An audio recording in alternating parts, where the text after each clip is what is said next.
RCR, la red que comunica y une al Perú.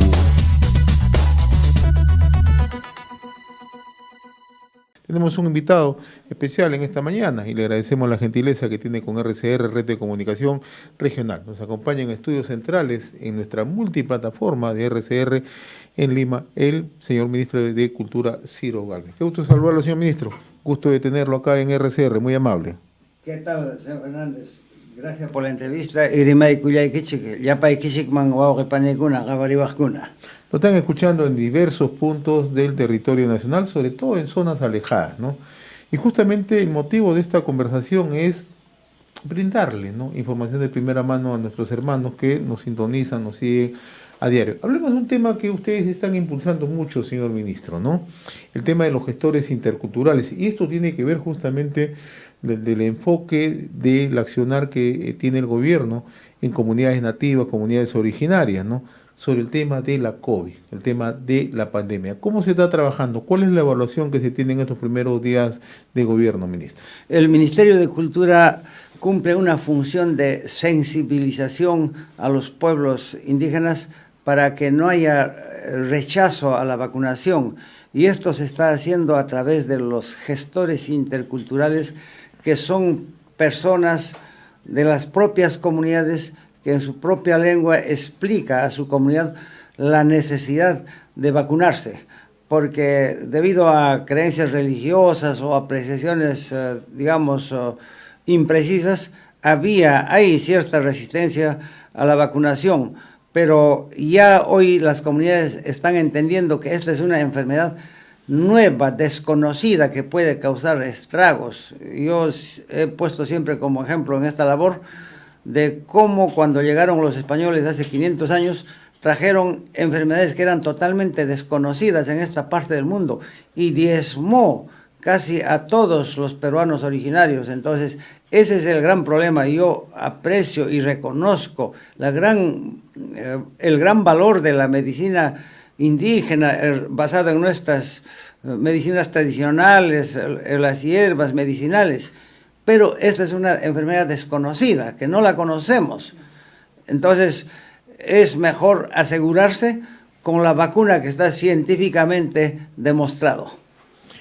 Ahora, en ese trabajo que se está desarrollando con los gestores interculturales, ¿de qué manera, ministro, se coordina con las direcciones regionales de salud? ¿De qué manera se coordina con las comunidades? ¿Cuántas intervenciones se están haciendo hasta el momento, no?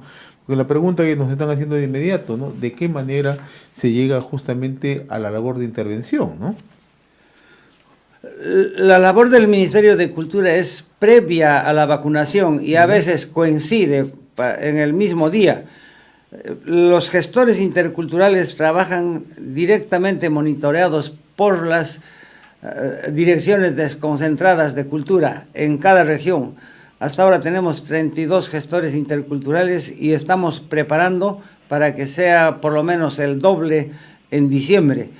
Y esa labor de sensibilización está dando resultado. Hasta la fecha se ha vacunado a 286.051 dosis en regiones donde hay pueblos indígenas, 183.605 dosis en el ámbito andino, 107.397 primeras dosis y 76.208 con la segunda dosis, y 93.819 dosis en el ámbito amazónico, 56.376 la primera dosis y 37.443 con la segunda dosis.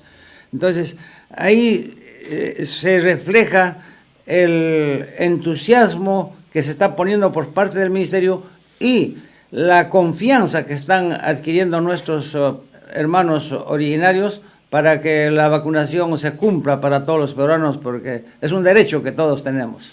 Ahora, se trata de localidades alejadas o localidades en zonas altoandinas que están por encima de los 3.500, 4.000 metros sobre el nivel del mar. En comunidades originarias o comunidades nativas también son zonas alejadas, ¿no? Y esto, sin lugar a dudas, genera un esfuerzo doble, ¿no? la pregunta que nos hacen en estos momentos es, ¿no?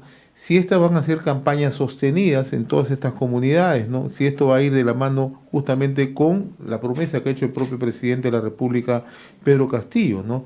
De lograr, ¿no? En zonas más alejadas, en las zonas recónditas del país, una vacunación total antes de fin de año, ¿no? Claro, estamos precisamente en ese afán. Y la idea es que el Estado llegue hasta el último rincón de las fronteras y hasta los pueblos más alejados del país, hablándole a los peruanos originarios, a nuestros hermanos, en su propio idioma, porque una de las razones para rechazar la vacuna, y eso no solo en los pueblos indígenas, sino en toda la sociedad en general, es la desconfianza del ciudadano frente al Estado. Entonces, esa es una gran labor, una labor de mucha responsabilidad, que el pueblo recupere, o el Estado recupere la confianza de los pueblos. Y esa es función del Ministerio de Cultura, y tenemos la mejor intención de hacerlo, y lo vamos a lograr. Usted mencionaba un tema muy puntual, ¿no? La desconfianza que existe frente al Estado, ¿no? ¿Cómo es que se pretende devolverle la confianza a los ciudadanos? ¿Cómo se pretende devolverle la confianza a aquellas personas, ¿no? Sobre todo que viven en sectores en pobreza extrema, zonas alejadas, zonas donde la intervención del Estado probablemente nunca llegó? ¿De qué manera desde el Ministerio de Culturas, o Culturas, como se pretende llamar hacia adelante, como lo ha prometido el presidente, se pretende llegar justamente a estos sectores, ¿no? Una forma es generar el sentimiento de pertenencia en las comunidades indígenas al Estado. O sea, hasta ahora o había poco sentimiento de pertenencia o no había ningún sentimiento en muchas comunidades, o sea, no se sienten parte del Estado. Entonces, a partir de este gobierno, nosotros estamos viendo cómo recuperar esa confianza, haciendo ver que los pueblos originarios también están representados en el Estado. Y es por eso que en el Ministerio de Cultura yo le agradezco al presidente Pedro Castillo. Él ve la gran importancia de los pueblos originarios, que somos más o menos el 30% de toda la población nacional. Entonces, es por eso, imagino, que el señor presidente me ha designado como ministro de Cultura, porque yo represento a las poblaciones quechuas, soy un indígena quechua. Entonces, ya yo en el ministerio estoy proponiendo precisamente que para el viceministerio de Interculturalidad sea un indígena o una indígena, preferible mujer, para que los hermanos indígenas nos sintamos representados en el Estado. ¿Y ya pensaron en algún candidato? ¿Ya tienen alguna persona ad hoc, alguna persona ideal? Hay propuestas, la idea es que, bueno, por los quechuas estoy yo, por los amazónicos hay 3 o 4 propuestas, y estamos también viendo un aymara, pero que ocupen cargos altos en el Ministerio de Cultura para que así podamos recuperar la confianza de los pueblos originarios. La otra forma es la lucha frontal contra la corrupción, porque el pueblo no confía en los funcionarios del Estado, porque hay que ser claros, la mayoría son corruptos, ¿no?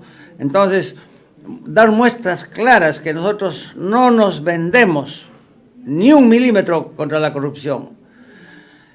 Eso es básico y no debemos bajar la guardia en ningún momento. Ahora, la otra es la comunicación, como decíamos hace un rato, que el Estado se comunique con los pueblos más alejados de las etnias de otras culturas en su propio idioma. Eso también le da más confianza, porque imagínate, y siempre ha ocurrido esto con los quechuas, que estamos cerca de las ciudades, pues hay mucha gente quechohablante que habla un poco de castellano, habla castellano, pero no entiende la lógica, la semántica del idioma español. Entonces, cuando un funcionario del Estado le habla en castellano, o entiende poco o no entiende nada, o entiende al revés. Entonces, que un funcionario del Estado le hable con humildad, con sencillez, con transparencia en su propio idioma, entonces el ciudadano quechua entra en confianza. Y imagino es peor todavía en las comunidades nativas. Precisamente por esa desconfianza es que de hace años muchos pueblos indígenas, especialmente en la Amazonía, han optado por el aislamiento. Ahora, ¿no? eso me invita a formular la siguiente pregunta, señor ministro. Estamos conversando con el ministro de Cultura, Ciro Gálvez, que nos acompaña esta mañana acá en los estudios de RCR, Red de Comunicación Regional, ¿no? El tema de la comunicación, ¿no? Usted señala que muchos años se ha vivido aislados, muchos de nuestros hermanos han vivido aislados justamente por esa falta de lograr una comunicación adecuada en lenguas originarias, en lenguas nativas, ¿no? Así es. ¿Cómo es que desde el Ministerio de Cultura se va a lograr articular, hacer todo un engranaje para lograr acercarse, no para comunicar, que es un elemento fundamental en un manejo gubernamental? Estamos iniciando cursos de formación de intérpretes y traductores. En este momento ya vamos a realizar la 15ª edición del curso, por primera vez orientada a 21 lenguas originarias amazónicas. Está el Achuar, el Arabé, el Ahuajún, Bora, el Iquitu, Cacataibo, Condosi, Chapra, Capanagua, Cucama, Maijiqui, Matzés, Murui, Muinani, Ocaína, Quichua o Runasimi de nosotros, ¿no? El Segoya, el Shawi, Xilu, Ticuna, Urarina, Wampis y Yagua. Entonces, estamos seguros de que esto lo vamos a lograr para que todos los pueblos originarios, que somos 55, podamos sentirnos parte del Estado y que todos podamos poner el hombro para que el Perú pueda estar unido. Una unidad en la diversidad que yo siempre llamo. Somos un país tan diverso, pero hay sentimientos comunes de unidad. Esta es una convocatoria nacional, este 15 ese concurso de intérpretes y traductores de lenguas indígenas, es a nivel nacional. Sí. ¿Y eso qué significa? ¿Que hay un proceso de capacitación, de talleres, un proceso formativo de parte del Ministerio de Cultura? Precisamente estas lenguas ¿Ya? van a ser tratadas en un curso para ¿Ya? intérpretes y traductores. Los postulantes son obviamente gente de cada una de estas comunidades nativas, porque queremos conectarnos con cada comunidad a través de sus propios intérpretes, que hablen español y hablen su lengua materna. Los postulantes deben enviar su currículum vitae hasta el jueves 30 de septiembre a través de un formulario digital que se viene difundiendo de manera intensa en la página web del Ministerio de Cultura y sus redes sociales. Asimismo, al correo electrónico cursointérpretes.indígenas@gmail.com o llamar al teléfono 9897-62436. Repito, teléfono 9897-62436. Y de manera presencial pueden acudir a las sedes de las direcciones desconcentradas de cultura de cada región. Ahora, ¿esto qué va a permitir, ministro, cuando ya se logre justamente este nivel de capacitación de intérpretes y traductores en lenguas indígenas, ¿no? Que en toda esta cadena de servicios que se tiene, fundamentalmente en el plano de los servicios, exista un mejor nivel de información, ¿no? Que el Estado esté mucho más cerca, ¿no? Digamos, todas las oficinas desconcentradas, descentralizadas del gobierno van a tener un intérprete, van a tener la posibilidad que la atención esté en manos de estos profesionales. Así es. La meta es que la atención a cada pueblo originario sea en su propio idioma, precisamente para tener mejor comunicación y generar ese sentimiento de pertenencia al Estado.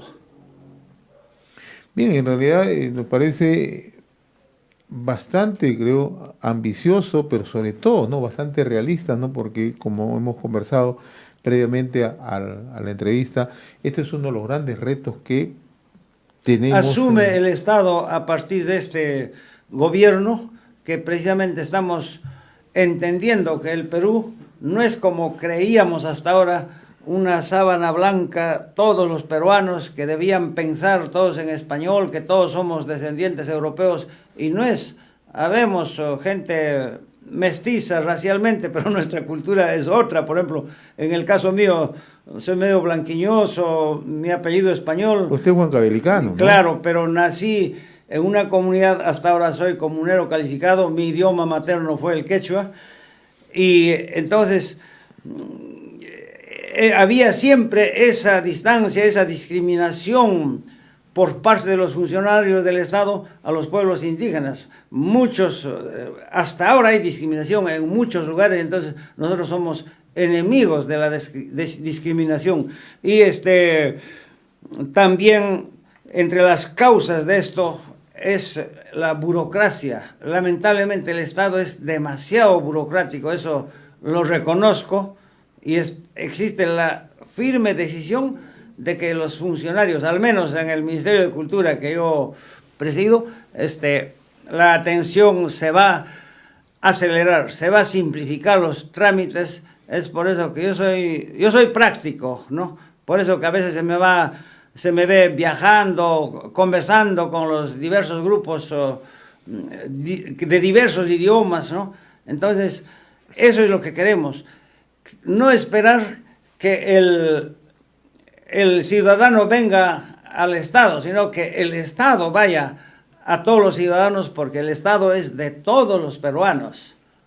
Y simplificar las cosas, no porque el Estado es demasiado lento en adoptar decisiones. Ahora, ministro, otra de las propuestas que ustedes están planteando es la creación, la consolidación del Fondo Social Indígena, ¿no? ¿Cómo va a funcionar este fondo? ¿De qué manera esto puede coadyuvar para emprendimientos, para programas, ¿no?, de estas colectividades, ¿no? Y si esto no significa una duplicidad de las funciones que hace ya el gobierno, ¿no?, con otras entidades que hacen también este tipo de ayuda, este tipo de actividades, ¿no? ¿De qué manera se va a manejar o se estaría manejando este Fondo Social Indígena? Hasta ahora, en las comunidades indígenas, campesinas y nativas de la Amazonía, estas comunidades no tienen ningún presupuesto. Absolutamente nada de dinero público llega a ellos. Y eso es una cosa increíble, que en 200 años de república se le haya dado siempre presupuesto a los gobiernos regionales, a los gobiernos municipales, pero a las comunidades campesinas nada. Eso es lo increíble. Entonces nosotros estamos viendo cómo hacer que le llegue dinero a las comunidades campesinas para que puedan funcionar.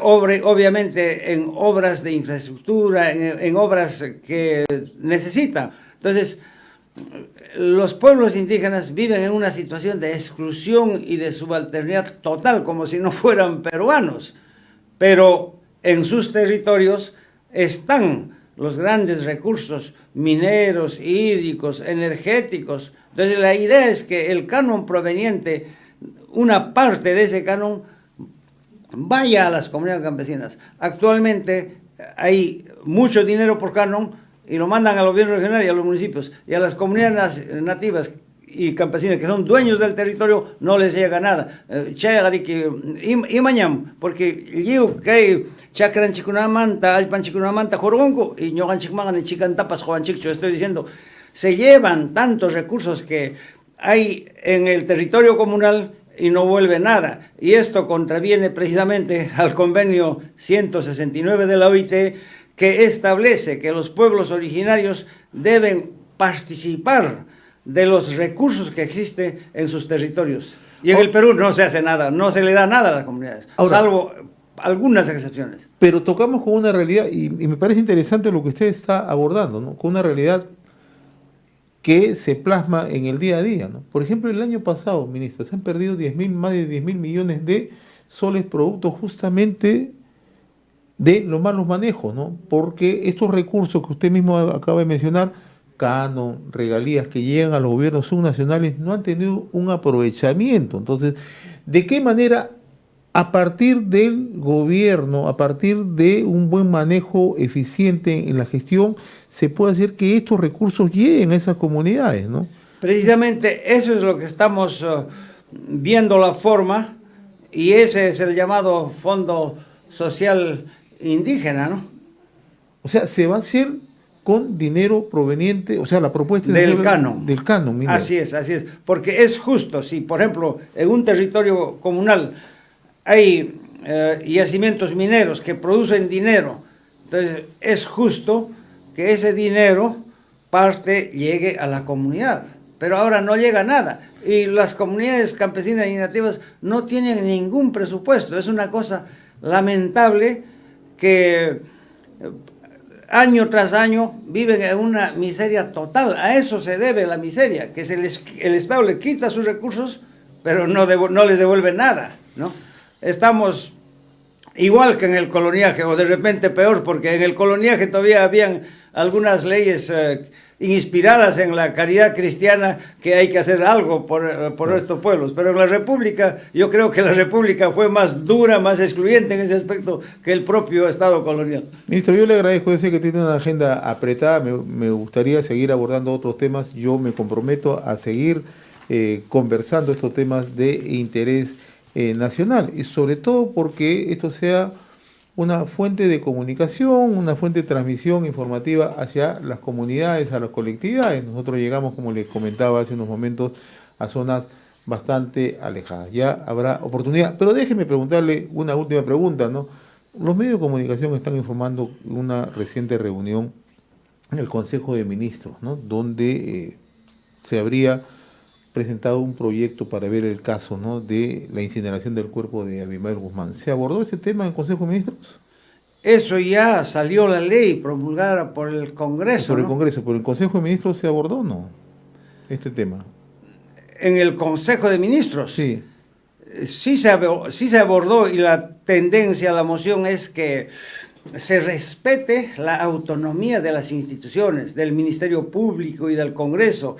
Esto es facultad del Ministerio Público y del Congreso de la República, y el Congreso de la República ya acordó la ley. Entonces, felicitaciones, porque esto sí, por ejemplo, ha sido con una oportunidad, con una celeridad necesaria, porque normalmente vemos que el Congreso de la República por trámite normal demora, pero qué bueno fuera que todas las leyes salgan así rápido. Y yo felicito realmente que ya se haya decidido esto. No, y nos alegra, porque esta es una información que ayer dio a conocer Epicentro Televisión, TV, ¿no?, donde daba cuenta que este proyecto de decreto supremo se había tocado en el Consejo de Ministros, y usted ya nos confirma que sí se tocó, pero que ustedes, el planteamiento... Que se respete el Estado de Derecho, la autonomía de los poderes del Estado. Hacer lo contrario sería dar ya un paso hacia la quiebra del Estado de Derecho, un paso hacia la dictadura, y eso es lo que menos queremos. Nosotros queremos que el Perú funcione siempre en democracia, en paz, en libertad. Claro, ese es el objetivo. Y 5 ministros votaron en contra, a favor, y otros votaron en contra. ¿Esto fue también se vio este tema? Bueno, yo creo que las votaciones fueron reservadas, y yo ¿qué te digo? Yo me limito a lo que yo voté. Yo voté por el respeto a la autonomía de los poderes, del Ministerio Público y del Congreso de la República, a los señores congresistas, mis felicitaciones, porque esa es la forma como el Estado debe actuar, con celeridad y con oportunidad. Muy bien, ministro, yo le agradezco la amabilidad de haber compartido esta invitación. Lo comprometo a que siga viniendo para seguir conversando, y sobre todo, incluso como traductores, para poder venir para la posibilidad de seguir transmitiendo, ¿no? Construir un Estado intercultural para que todos los peruanos, de todas las sangres, como habría dicho José María Arguedas, nos sintamos parte del Estado peruano. Le agradezco, ministro Ciro Gálvez, habernos permitido esta comunicación a través de RCR. Saludos en quechua, por favor, despídese, por favor. Guau, panicuna, yo de papas kusikunimo, uyariwajkuna, kusikuichik, ñao pagman mirisunchik, liu hamkunawan kuska. Estuvo con nosotros el ministro Ciro Gálvez, ministro de Cultura. Muy agradecido, ministro. RCR, la red que comunica y une al Perú.